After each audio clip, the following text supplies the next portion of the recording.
2월 23일 월요일. 진정한 능력. 넷플릭스 드라마 캐셔로가 화제입니다. 극중 캐릭터인 공무원 당상웅은 손에 쥔 현금만큼 힘이 세지는 초능력을 얻지만 능력을 쓸 때마다 돈이 사라집니다. 그는 돈이 아주 많았으면 착하게 살았을 텐데라고 생각하지만 정작 어머니가 평생 모은 3천만 원을 손에 쥔 날, 추락하는 버스를 구하며 진정한 영웅이 됩니다. 이 드라마는 씁쓸한 현실을 담고 있습니다. 극중 빌런은 현대사회에서 초능력보다 더 센 게 뭔 줄 알아? 돈이야 라고 말합니다. 돈이 곧 능력이 되는 세상. 그 안에서 자기 것을 써가며 남을 돕는 것이 얼마나 어려운지를 보여줍니다. 성경은 주는 것이 받는 것보다 복이 있다고 말씀합니다. 진정한 능력은 가진 것에 많고 적음이 아니라 가진 것을 나눌 수 있는 마음에 있습니다. 주인공이 버스를 구한 순간 그가 잃은 것은 돈이었지만 얻은 것은 생명이었고 의미였습니다. 우리에게도 각자의 초능력이 있습니다. 시간, 재능, 물질, 관심이 그것입니다. 그것을 움켜쥐고 있을 때는 무거운 짐이지만 나눌 때 진정한 가치가 됩니다. 하나님께서는 우리가 가진 작은 것이라도 기꺼이 나누기를 원하십니다.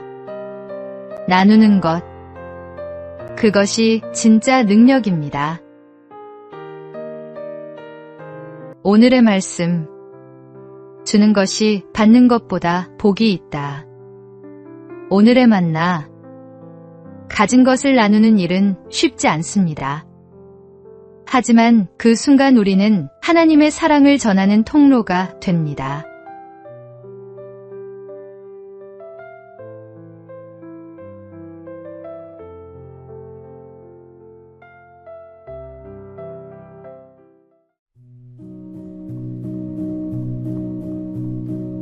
(2월 24일) 화요일.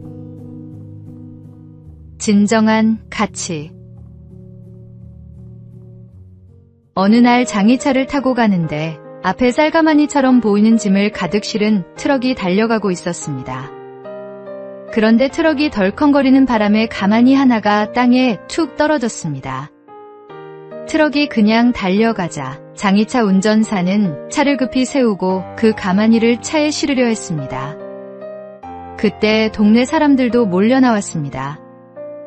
운전사는 자신이 먼저 보았으니 자기 것이라 주장했고 동네 사람들은 자기 동네에 떨어진 것이니 자기 것이라며 다투기 시작했습니다. 그때 한 집사님이 가마니를 열어보고 너털웃음을 지으며 말했습니다. 이것은 쌀가마니가 아니고 흙가마니요. 사람들은 에이 하면서 그 흙가마니를 그대로 내버려둔 채 흩어졌습니다.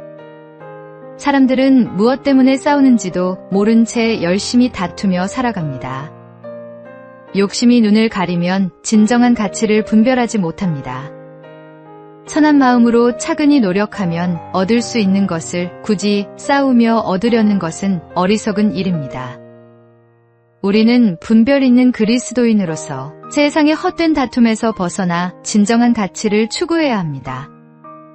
주님께서 주시는 지혜로 참된 것과 헛된 것을 구별할 수 있어야 합니다. 오늘의 말씀. 마음이 청결한 자는 복이 있나니 그들이 하나님을 볼 것임이요. 오늘의 만나. 세상의 헛된 욕심에 흔들리지 말고 하나님께서 주시는 지혜로 진정한 가치를 분별하는 삶을 살아가십시오.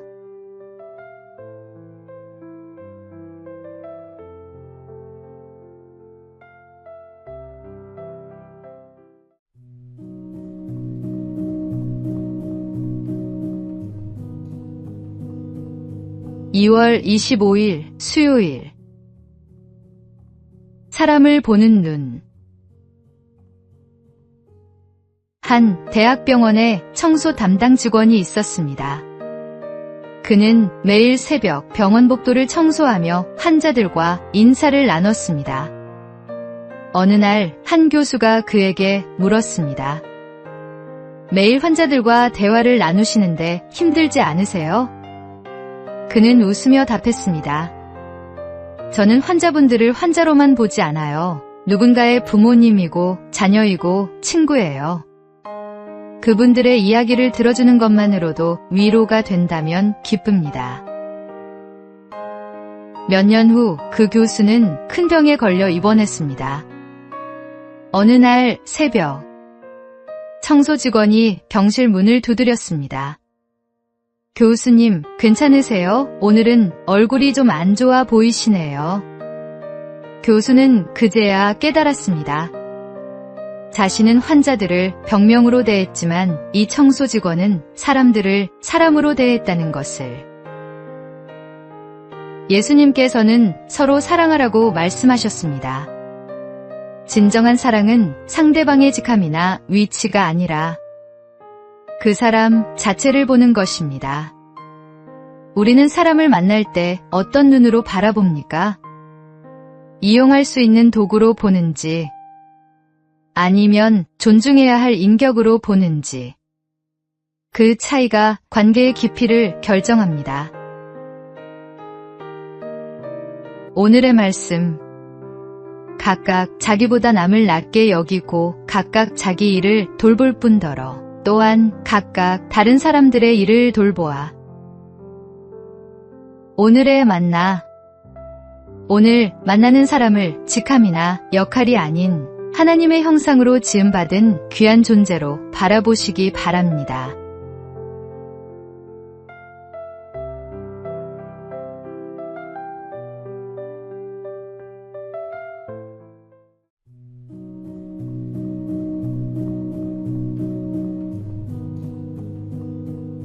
(2월 26일) 목요일. 작은 일에 충성된 자. 한 대기업 인사팀장이 신입사원 면접에서 받은 이력서들을 살펴보고 있었습니다. 화려한 스펙들이 가득했지만 한 지원자의 이력서가 눈에 띄었습니다.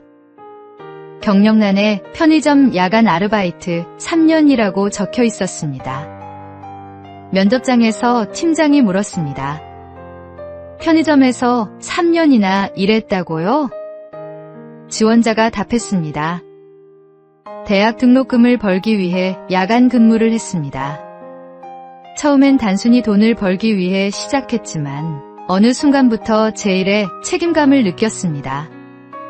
진열대 정리, 재고 관리, 손님 응대 하나하나에 최선을 다했습니다. 팀장이 다시 물었습니다. 그게 지금 우리 회사에 입사하는 것과 무슨 상관이 있나요?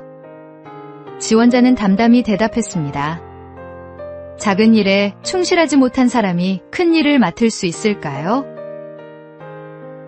그는 합격했습니다. 예수님께서도 지극히 작은 것에 충성된 자는 큰 것에도 충성되고라고 말씀하셨습니다. 하나님께서는 작은 일에 최선을 다하는 사람을 통해 큰 일을 이루십니다. 지금 맡은 일이 작아 보여도 충실히 감당하십시오. 그 작은 충성이 모여 큰 믿음의 열매를 맺게 됩니다. 오늘의 말씀. 지극히 작은 것에 충성된 자는 큰 것에도 충성되고 지극히 작은 것에 불의한 자는 큰 것에도 불의하니라. 오늘의 만나. 하나님께서 우리에게 맡기신 작은 일들을 돌아보십시오. 그 일에 충성할 때 하나님은 더 큰 사명으로 우리를 인도하십니다.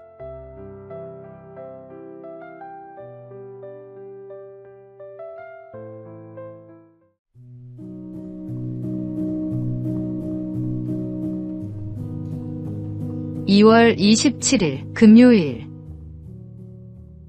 당신만을 위한 귀. 젊은 부부가 친구들을 저녁 식사에 초대했습니다. 만 1살 된 아기는 2층 침대에 잠들어 있었습니다.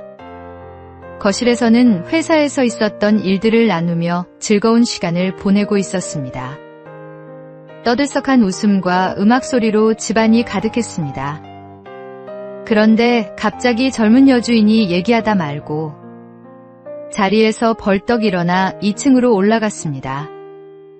아기의 울음소리를 들었기 때문입니다.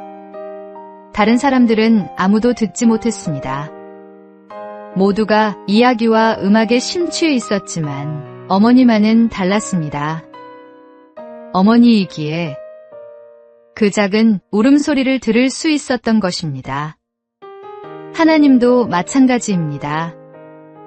우리의 울음소리에 귀를 기울이고 계십니다. 당신이 목마르고 배고프고 슬프고 힘들어서 울 때마다 하나님은 그 울음을 달래주기 위해 달려오십니다. 당신의 기도가 다른 사람의 기도에 밀려 묻힌다고 근심하지 마십시오. 사람들이 돌아보지 않아도 하나님은 당신을 향해 뛰어올 준비가 되어 계십니다. 세상의 소음이 아무리 크더라도 하나님은 당신의 작은 신음까지도 들으십니다.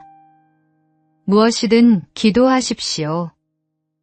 하나님은 당신만을 위한 귀를 열어두고 계십니다. 오늘의 말씀. 아침에 주께서 나의 소리를 들으시리니 아침에 내가 주께 기도하고 바라리이다. 오늘의 만나. 오늘 작은 기도라도 주님께 올려드리시기 바랍니다. 그분은 당신의 기도를 듣고 계십니다.